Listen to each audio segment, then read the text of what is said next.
Oh, wow! Ito na yung finished product natin. Ano yun, di ba? Ito yung 300 roses sa isang napakalaking bouquet. Ito pa yung natitira, oh. So, mayroon pa atang 50. I-Englishin ko. This is 300 pink roses in just one bouquet. So, how amazing it is. Very beautiful, very easy. This is white triangle wrapping. So, watch and learn. Dito ka lang makakakita ng mga naglalakihan mo.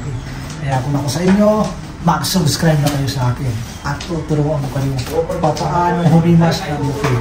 Ayan. Ang ating mga ginagawa dito, mga dambuhan na. Kabilang ito sa ating mga ginagawa natin mga dambuhan bouquet. Kung titingnan niyo yung mga nauna nating videos, mga naglalakihan ng nandoon. Mayroon tayong red, peach, white, iba't ibang kulay, iba't ibang variety ang iyong makikita ng bulaklak dito sa ating channel.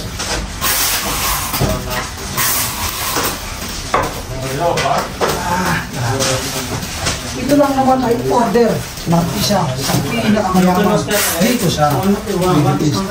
Nandito pa tayo. Part ng Middle East. Ang sunod natin gagawin may white na wrapping. Ang orin nyo hanggang matapos kung paano natin ginagawa.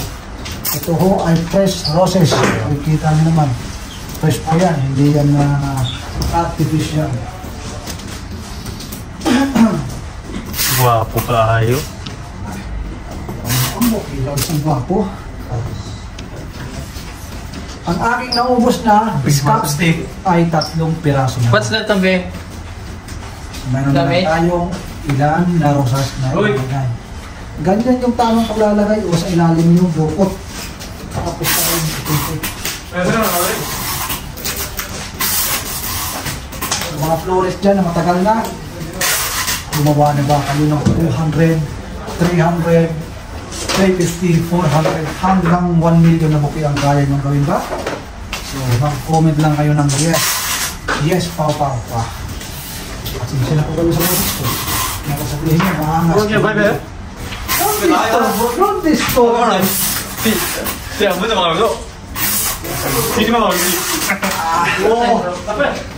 Bigat. Ngayon, tapos ko nang gawin. Alam mo ba? Napakadali lang itong i-wrapping.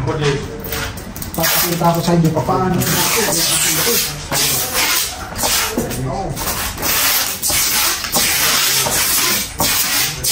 kailangan high-tech yung pagkatali at kailangan tanggalin natin yung ating gloves. At dito sa taas, kailangan naman tayo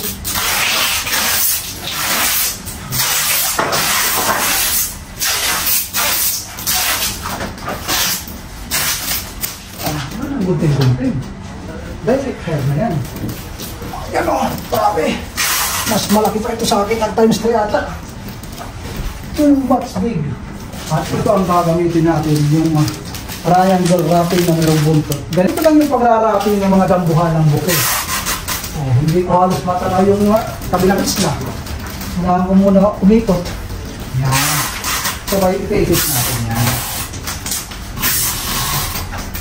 Pagkatapos natin itik, siyempre lumalaw-law. Itik lang. Itik natin dito sa stem.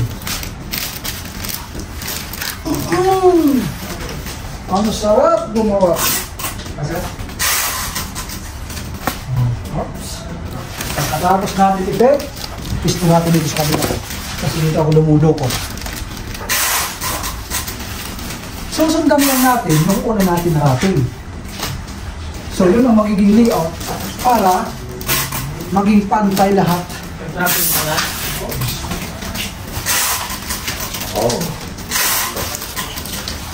Susundan natin lahat yun.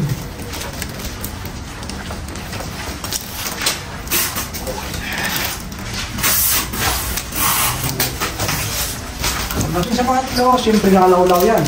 Ang gagawin natin, lalagyan naman natin ng tape. Para sigurado hindi na maulaw.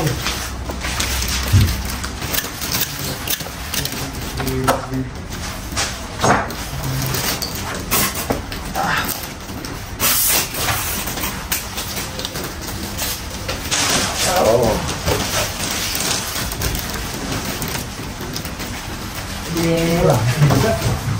Marami pa sana akong sasabihin. Hindi ko na masabi na sobrang bigat. Imagine nyo na lang yung 300 ang bukid.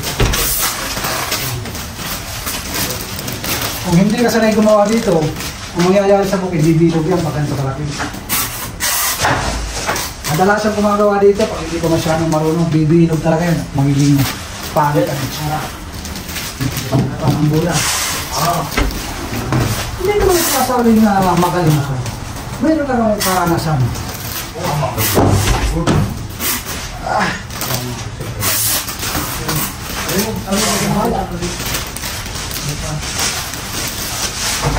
Ito na yung last dito sa taas.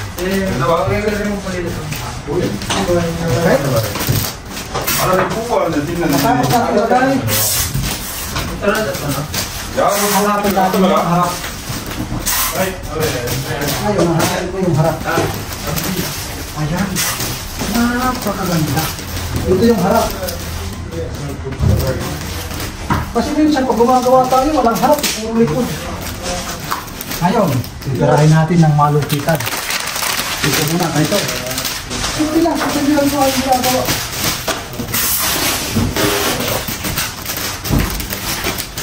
Laki ito. Ito naman yung laki na. Mas malaki pa ng times 4 ata yung laki o times 3 sa aking katawan. Sa una, medyo mahihirapan kang gumawa ng ganito. Ayun sila kayo sa boses ko, baka sabihin mo maangas yung viewers na yan. Ganyan lang talaga yung boses ko.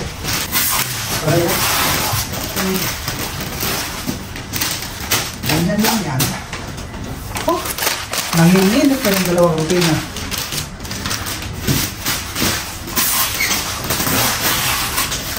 Ang ginagawa ko, ilalagay ko muna ng ano yan para maging bulky ang ating bukay dito sa bandang ibaba. Kasi kahit yung sobrang laki sa ibaba o sa itaas, tapos sa ibaba, sexy. Hindi mo mababagay sa ating bukay. Ha? Pradap! Ngayon, nalaglagay na ko ng ganun. Sambi, katiray ka, Sambi! Ngayon, lalagay na nga tayo na pang-alaalan para hindi mo baba. Dito sa kalahati. Kanina doon ako sa 1/3 nag-tupi. There bro. Turn off the music bro. Ngayon, kalahati yan tupi. Alam mo, nag-video ako yung nagpapa-music sila. Hindi po pwede. Bawal.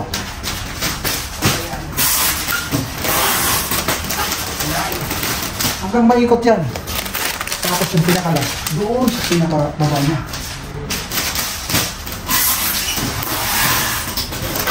Dali-dali daw mga kaibigan, pag nasanay na kayong gumawa ng ganito, mali-mali na lang yung mga ganito kalaking bukid.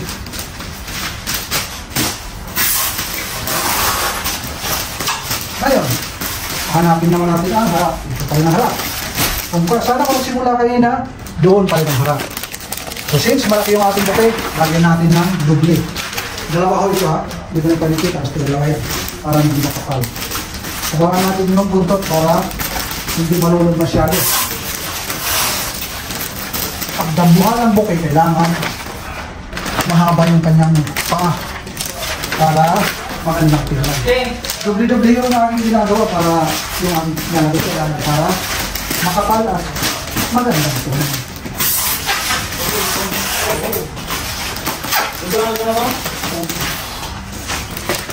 Lapit na tayo matapos.